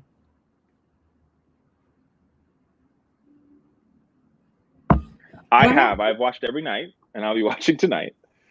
And I'll give them credit. They I'm taking my glasses off for this one. They are making a very, very good attempt at trying to reach out to brothers. Like, they really are. They're like, we are hell bent on going after Black men. I'm not saying they're making the best attempt at it, but they're hell bent at making an attempt at it, and this should worry us as progressives. And let me tell you why. I think this should worry us because remember that Donald Trump there's two roads for him to travel with African-American male voters. There's only one road for Joe Biden. For Joe Biden, you have to vote for him, right? For Donald Trump, you could either vote for him or you could stay home. If you stay home, you vote for Donald Trump. If you vote for him, it's a win for him. But he wins if you stay home. He wins if you don't vote. And so if they can create enough doubt around Kamala Harris and Joe Biden by bringing up the crime bill, by bringing up how many brothers they locked up and how many brothers Donald Trump freed, they can create enough doubt to move enough African-American men to stay at home. And this worries me. And this worries me that they're doing it. And it's very, like, I think it's very, and in doing so, they're also trying to reach into suburban women, because in like the whole ideal of Trump saying, like, everybody's saying Trump's not racist. Look at his Black friend saying he's not racist. It's also their attempt to reach out to suburban white women who are the other deciders in this election. But other than that, I found the convention to be very interesting.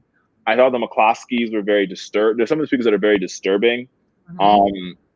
Especially some of their anti-choice, they're pro-life speakers. I think one talked about how she smelt the smell of abortion. I didn't know it had a smell, but hey.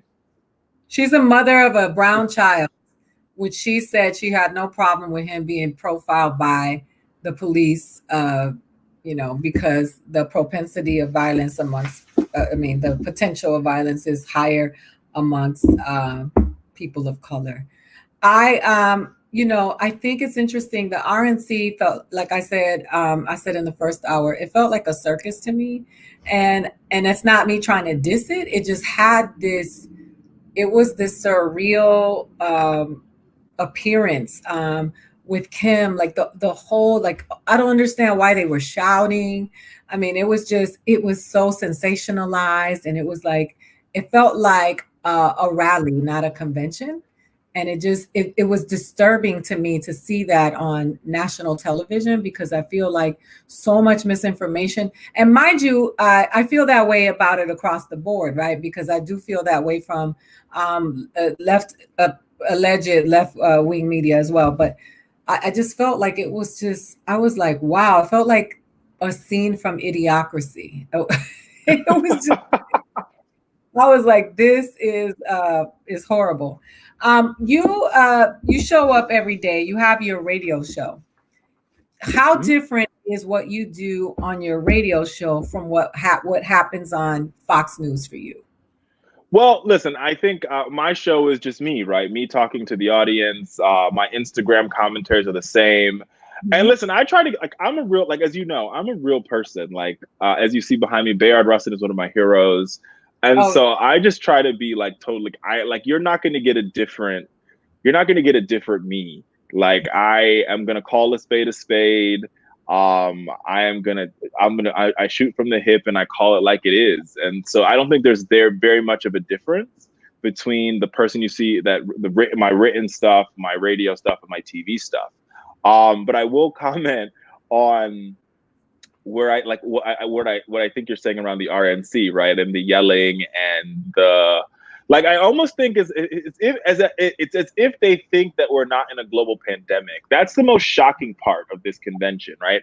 They act like there's not 180, now we're close to 180,000 dead Americans. There's not close to 6 million infected people. Our hospitals aren't overrun. Like, this is not, it's almost like the coronavirus never happened and it's not still happening. Literally, Larry Kudlow, Donald Trump's economic advisor, basically was like, we passed the worst. And I'm like, dude, like, there's states that are getting it really bad right now. Like, it's happening. It's still happening. There's outbreaks happening on college campuses. And in the midst of all of this, like, you guys still want schools to open and you guys claim that you guys have the best testing. But now we find out today that, we can't test asymptomatic people because there's a backlog. Well, if there's a backlog, that means that y'all don't have the best testing, because if you had the best testing system, there wouldn't be a backlog. So there's a lot of lies coming out. And like my mom always used to say growing up, whatever happens in the darkness always comes to light. And it's starting to come to light for the Trump administration and many of their coronavirus lies. So we have a video of Kamala Harris talking about Black Lives Matter and policing. I would like for you to watch it with me, and then we can talk about it. Also been a national conversation about policing. And you know the name that you have, Kamala, Top Cop. And the book that you wrote 10 years ago, Smart on Crime, where you conclude by saying that you wanted to see more police on the street. Do you still feel that way? Listen, I think that there is no question. First of all, when I wrote that book, Black Lives Matter did not exist. And I give full credit to the brilliance of that movement in terms of what it has done to advance a conversation that needed to happen a long time ago. What Black Lives Matter has done as a movement has been to be a counterforce against a very entrenched status quo around the criminal justice system in America. And that's why I'm so excited about what we can do in terms of a new administration in the White House that is about taking on these issues in a way that makes clear that the American people are ready for it and they want it. So that is Vice Presidential candidate Kamala Harris. That is a sensitive area when it comes to Kamala, because Kamala is demonized and vilified a lot when it comes to criminal justice. And as you said earlier, how many brothers she locked up. What do you think? I want to know what you think about what she's saying, but I want to know what you think about how she answered the question with regards to all of the talking points surrounding Kamala in this time and the things that are being held against her. That are being held against her. Look, I think that's a really good question, right? And I think that we as a country are in a very different time. We're in a very different time where we can spend the next 70 days analyzing people's records from 10, 20 years ago, or we can acknowledge that there is a wind of change that has swept across this country after 8 minutes and 46 seconds of watching George Floyd die. And I think there's a remarkable part. George in Joe Biden's acceptance address at the DNC, he talked about speaking to George Floyd's little daughter, and he said, "My daddy changed the world." And to some extent, that little young girl is right, that George Floyd did change the world because he created, and it was a building, it was a building, it was building, it was building, it was building. It was Trayvon Martin started it, and it was building, and it was building, and it was building. Eric Garner, and it was building, and it was building, and it was building, right? And then Charlottesville, and we were building, and then we got to George Floyd. And I think because we were in a global pandemic and you couldn't turn away, you couldn't distract yourself with work, you couldn't distract yourself by, you know, going to the mall, you couldn't distract yourself by doing any of that. You had to sit there and wrestle with and deal with a person being choked to death for 8 minutes and 46 seconds while that officer looked in the camera as he did it. And that began to create a seed change all across the country, right? And I think what we noticed in that moment is that everybody was forced to change. Corporations that had bad records changed. Lawmakers that had bad records changed. And the reason how you know they changed is because the lawmakers that didn't change are still where they are. Mitch McConnell didn't move. George Floyd didn't move Mitch McConnell. So Mitch McConnell's record is valid to be evaluated. George Floyd didn't move Donald Trump. So his record is worth being evaluated, right? When you can tear gas peaceful protesters, your record is worth being evaluated. But with that being said, you could see that George Floyd and that seed change changed people. It changed Mitt Romney. Mitt Romney, the guy that said that 47% of Americans mooch off the government, went to a Black Lives Matter protest because in that moment, he was like, no. Wait a minute. What Black people have been saying all along, I mean, it took him a long time to get there, but what Black people have been saying all along is correct. This is terrible. And so for Kamala Harris, I think, yes, we can spend all our time evaluating her record. For Joe Biden, yes, we can spend the next 70 days evaluating her record, or we can acknowledge that people, like every human, change, right? And if we can acknowledge that they change, we can say these two individuals have changed, right? They want to make the system better. And who to make the system better than folks who have worked in the system for so long that they know where all the mistakes are, right? They wrote the laws and they said, listen, we know this law is bad because in Joe Biden's case, I wrote it. So I know it's bad and I know how to dismantle it, right? And use that to take them to office. Or do we want to elect somebody who says, to be damned if the system is bad, we need to keep the system going? Or do we want to elect a man who will not condemn white supremacy? To elect a man who says there's good people who are Nazis and KKK folks when he says there's good people on many sides? To elect a man who wants to gas peaceful protesters. So I think elections are about contrast, and they're about picking between two choices. And the choices here can't be more clear, right? You have somebody who literally after George Floyd's death, right, dedicated her entire Senate office over to fighting back against what happened to George Floyd. She was the key senator in pushing the policing reform bill. Before that, when it was stopping Brett Kavanaugh from getting on the bench, Kamala Harris lent her office over to women who were fighting back against a regressive court that wanted to stop a woman's right to choose, right? Who wanted a judge that would have pushed back against women who got fired because of how their hair looked, right? So this is and so we've got to really sit here and ask ourselves these questions as African Americans. We could choose to live in the past, we really can. Or we could say, this is about moving our country forward and actually building a bridge to the future for our children. We can continue to have our children live in a world where Betsy DeVos is their education secretary, or we can live in a world where we have an education secretary that actually believes that Black Lives Matter. We have a president and a vice president that won't even say the words. Like that was shocking to me when Mike Pence was asked, will you just say it? Like, take all the meaning out of it. Take the groups out of it and answer the question. Do you believe a Black Life Matters? Just say it. Black Lives Matter.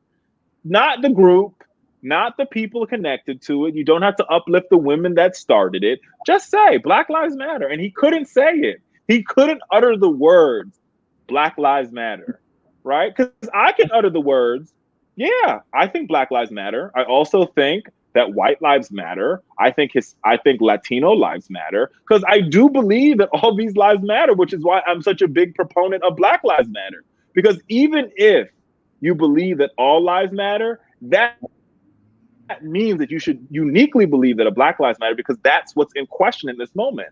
And I think when people say, well, when you respond to like Black Lives Matter with all lives matter, that's like going to a breast cancer fundraiser and saying, we should be talking about colon cancer.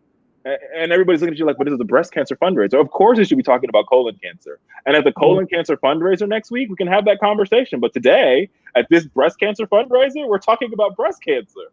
And that's exactly what they continue to do. And so that's what this election is about. It's the clearest contrast that we've ever seen in American history between two candidates, because on every issue, these two candidates are in opposite directions. But like I said, if you want to spend your time evaluating Kamala Harris's and Joe Biden's record from 20 or 30 years ago, do that. But if you're gonna do that, then also evaluate Donald Trump's record from 30 years ago. And remember that when Joe Biden was passing the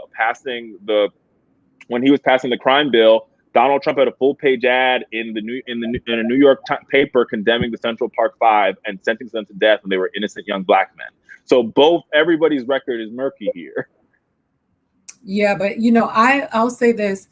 I am particularly concerned because, as some of the people who I agree with and have pointed out, George Floyd is what happened a few months ago, but this has been happening long before Eric Garner, Emmett Till, even before Emmett Till. Like, we sit down, and historically this country has had such a horrific relationship and attitude towards Black Americans in this country. And so when I sit here and we talk about this election, what can we demand prior to the election? What can we say in terms of being practical? Because we can't just say we want you to change our lives, but there are some things that we'd like to see in terms of, in the form of policies, and it plans to implement these policies to make life better for Black Americans in this country. And I like to ask these questions because I'm also a creature of always talking about what are the solutions, right? How are we going to move forward towards making the world a better place? And when we sit down and have these conversations, we can talk all day about the ills and the injustices, but we have to be practical in thinking about what are the solutions, because there will be no mass exodus immediately, right? And I ain't mad at anybody who wants to leave this country because of the way that they've treated them, because this country has been horrible when it comes to Black American, brown people, immigrants, or whatever. What are some of the things and some of the practical policies that you think we can work towards in order for this Democratic Party, who is relying on our vote, to make a change for our communities? That's such a powerful question, and I will start with this. So my cousin, who's like my sister, she just had a baby. Well, now she's a little older. She's about 3 years old, and I literally said, if we can end racism for my little cousin and start there, because you and I, so our skin is we have some thick skin, right? So we know how to deal with it. But the little Black boys and girls who are coming up, if we could end it for them, or we could try to end it for them, we should start there. So I always like to start with fixing public education, which I think is thing one, right? So we've got to and I think this is a conversation and Joe Biden has committed to doubling Title I funding, which is money that goes to school, like basically money that goes to schools where they're vulnerable families, right? So I think that's thing number one. Is fixing public, and this is the civil rights fight of our generation, is fixing public schools, because that's where it starts, right? Correct. When they start criminalizing young people in kindergarten, right? That's where they criminalize. And we know that a couple years ago, until Terry McAuliffe became the governor of Virginia, they were basing prison beds off of third grade reading examinations. Right? They would look at the third grade reading exam, and they would say, if you failed third grade reading, if you weren't proficient in reading by the third grade, you were more likely than not to be in a prison bed 10 years later, and they would build a prison bed for you 10 years out. And so that means we've got to get that. And think about this, right? We spend in the United States about $30,000 a year per prisoner, and we spend around roughly $10,000 to $15,000 per student. That equation to me is backwards, right? Absolutely. We need to be spending $30,000 per student so we don't have to have any prisoners to spend money on in the future. So that's thing one. I think thing two is we need to hold, if I learn anything from my white gay male counterparts, is when Barack Obama became president, is they had an agenda and they basically fought tooth and nail with the White House until they got everything in their agenda done. And I think we have to do the same. So if Joe Biden wins, we will know that he won because African Americans showed up for, and Latinas and Latinos showed up for him in record number. And that means the next day, right? That means he gets sworn in. I believe he gets sworn in on the 21st. So before that, during the transition period, we need to be in meetings. We need to have our demands ready. And our demands should be simple. We need you to sign on day one. Pelosi's already passed the bill. So we need control of the Senate, number one. And we need you to pass the George Floyd policing reform bill on day one. We need to be signed into law where you're banning the chokehold. You're sharing data so that bad cops you can't be a bad cop in DC, get fired, and then become a cop in Alexandria, or become a cop in PG County. Like you don't become a cop anywhere after you're a bad cop. You're out. You're done. You don't police anymore. You go home. You become a secretary. You go work at a call center. Maybe the drive-through at the McDonald's. I don't know. Go crunch numbers in the dark. But you don't police anymore if you're a bad cop. And so that's what we've got to, Man. right? And then I think on top of that, then we've got to start dealing with some of the health disparities in communities of color. So that means investing in a couple of things. I wrote a piece about this in the Griot. We have a nursing shortage in America. And if we want to uplift communities of color, then it's about time. When we talk about free community college, we need to have programs where we're recruiting people of color to go into nursing and to go into medical school. And we need to really and this is about empowering our communities as well, because think about the difference. And my mom was a nurse. I was raised by a pack of nurses and they're all from Jamaica, right? And I think about the difference that having a nurse on the block will make for your entire community. Not only is that nurse able to provide just first aid and care to the community, but that nurse's salary also impacts that entire block. So things like that. How do we start changing communities block by block by empowering people, by giving them education, by giving them opportunity, and by uplifting the entire community? What Republicans like to talk about is pulling yourself up by your bootstraps, but sadly they've taken away the boots and they've taken away the straps. And so what I think we've got to do if Joe Biden is elected is we've got to say, where are the boots and where are the straps? Because let me tell you, what I know for a fact is that Black and brown folks, we are some of the smartest, brightest, beautifulest people in the world. There's nothing that we cannot do if we put our minds to it. This guy behind me, right? Back then, it wasn't okay to be gay. He was an openly gay man who planned one of the largest civil rights marches in American history. We could do this. It's possible. So it's about giving us the opportunity and resources to do it. You think about these brothers, and I tell people all the time, even when you think about the folks who are caught up in our criminal justice system, they're not stupid. They're not dumb. If you're a dope boy or you're a drug dealer and you're managing a city and that's a multi-million-dollar operation. So how do we turn those brothers who are entrepreneurs into actual entrepreneurs? And that's what we've got to be focused on when we think about what the next generation of our community is. All right. And I think it's about not only about holding Joe Biden accountable, but it's also about getting engaged and realizing, as you know, that all politics are local. So what's happening in your local community? Who's on your local school board? Who's on your local city council? Who's your local mayor? And just because your mayor's African American or just because your mayor's a Democrat does not mean that they are serving your best interest. So getting involved in the local community, maybe sometimes some folks need to run for office. Right? Some people need to get involved and be the change that you want to seek. It's one thing just to say the system isn't working. It's another thing to say that I'm going to be the change that I seek in the system. And what I'm so proud of is seeing so many young people taking up the mantle and deciding to run for office. Like, I know some of my mentees who I remember when they were freshmen in college. Like, one of my mentees, Jevin Hodge, is running for county. He's running for the Board of County Supervisors in Maricopa County, Arizona. He's likely to win. One of my other mentees here in DC is running for City Council, Marcus Batchelor. And so take up the challenge and say, you know what?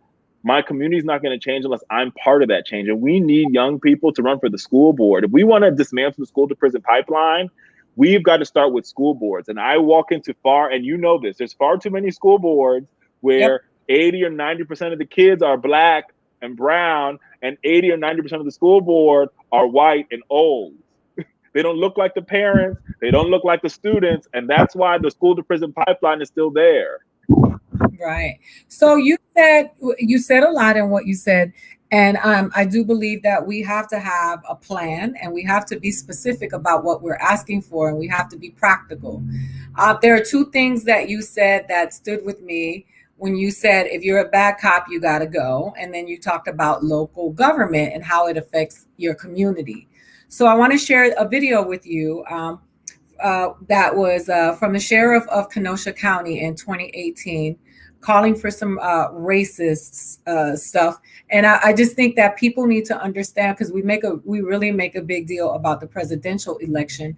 But when we start talking about our habitat, our local ecosystem, and we don't realize how these people are affecting our daily lives, we need to know how they think. And so I want to share with you what this sheriff thought, and why. And I want to use this to reiterate the point that it is important to vote locally, because these people affect your children, they affect you, they affect your daily life, and they affect your survival. I think society has to come to a threshold where there's some people that aren't worth saving. We need to build warehouses to put these people into it and lock them away for the rest of their lives. Let's put them in jail. Let's stop them from truly, at least some of these males, going out and getting 10 other women pregnant and having small children. Let's put them away. At some point, we have to stop being politically correct. And I don't care what race, I don't care how old they are. If there's a threshold that they cross, these people have to be warehoused. No recreational time in the jails. We put them away. We put them away for the rest of their lives so that the rest of us can be better. So, and this is why I wanted, Irina pulled up the video and she talked about it, because he says they have little children, and she pointed that out, and it made me laugh, because like we have little children. Are they're big ones? But anyway, she said, and it made me laugh twice. So when this is what I'm talking about when it comes to local government. These are the people that we vote for or don't vote for when we don't vote, and end up in office as a result of us not voting. And when he is talking about what, people say very racist things, and then they'll say, I don't care what race they are, but you know what they're talking about. You know what? Oh, we know the dog. That wasn't even a dog whistle. That was a bullhorn, right? And this is another, and I failed to mention this because I think it's important, because what ends up happening in a lot of African American communities, and I urge folks to do this, right? When a police pulls you over, when a police is patrolling your neighborhood, go outside and ask them, where do you live, officer? And 9 times out of 10, you're going to hear that officer say someplace that's not that community. And that has to change. We need to, and that's why local elections matter, because when you have a mayor, or when you have a city council that looks like you and I, right? Yeah. You're able to say, we are going to mandate that 90% of this police force has to live and work in this neighborhood, right? And when the cop who patrols this neighborhood is my next door neighbor, he's going to think twice about using excessive force. They're going to think 3 times about over policing. Why? Because it's happening in their neighborhood. And I'll make another point on this, because think about this for just a second. So about 10 miles from where I live in Washington, D.C., is Fairfax, Virginia. Fairfax, Virginia is one of the richest counties in America. What would happen if Fairfax's police department was made up of 99% D.C. residents? How do you think that would go over in Fairfax. Right. They would lose their mind if they saw me and you patrolling their streets talking about you need to get back in your house. They'd be like, where are you from? They wouldn't have it. They would spontaneously combust if 99% of the police force in Fairfax were Black people who lived in DC. So why is it okay for our police force to be from West Virginia or Pennsylvania or, the farther hinterlands of Maryland? And so but for that change to happen, we have to demand it, right? Because change doesn't happen willingly. Nobody gives up power willingly. We have to demand it. And it's more than just protesting. It's more than hitting the streets and saying Black Lives Matter. It's about when we go to the polls, you could wear your Black Lives Matter t-shirt and you've got to vote. And you've got to vote with intention and be an educated voter.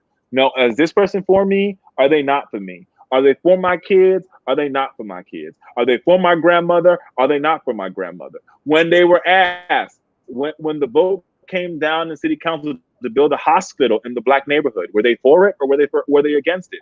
Do your research. I think we depend a lot on the Democratic Party and the progressive movement to educate us about our candidates, but it's also important that we begin to educate ourselves about our candidates, and we also begin to grow our own candidates. We need to be growing folks like Cori Bush out of St. Louis, who beat an incumbent. She wasn't the only one this cycle who beat an incumbent.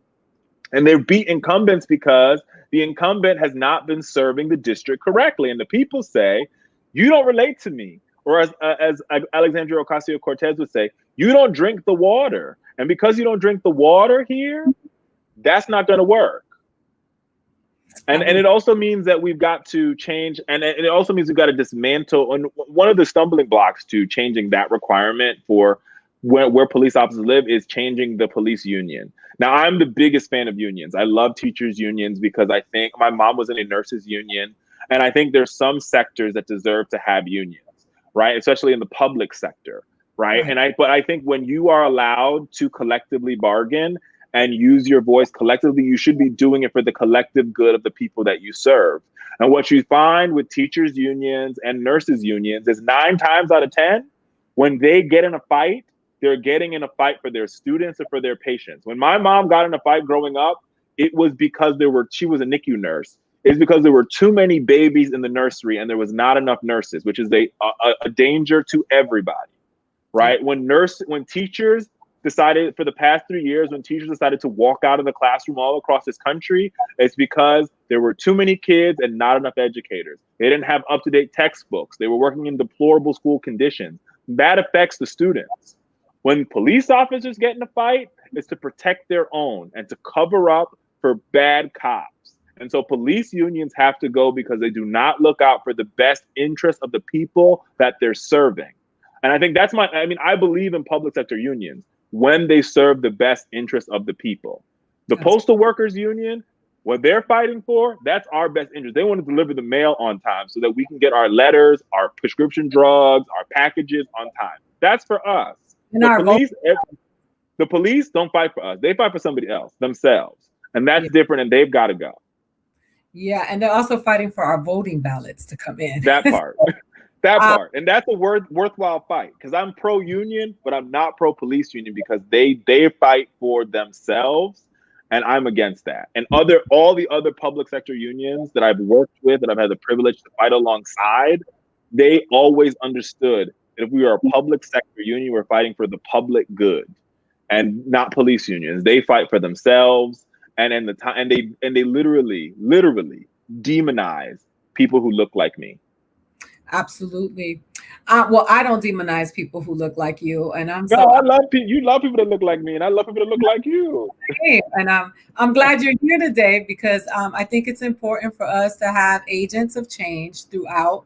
Our spectrum has to be represented in all spaces, and I think it's important for people to know who all of the people who are on the ground working. I mean, I feel like if the white supremacists know who we are and they get to tweet us and send us messages, then the people that we speak for should know who we are.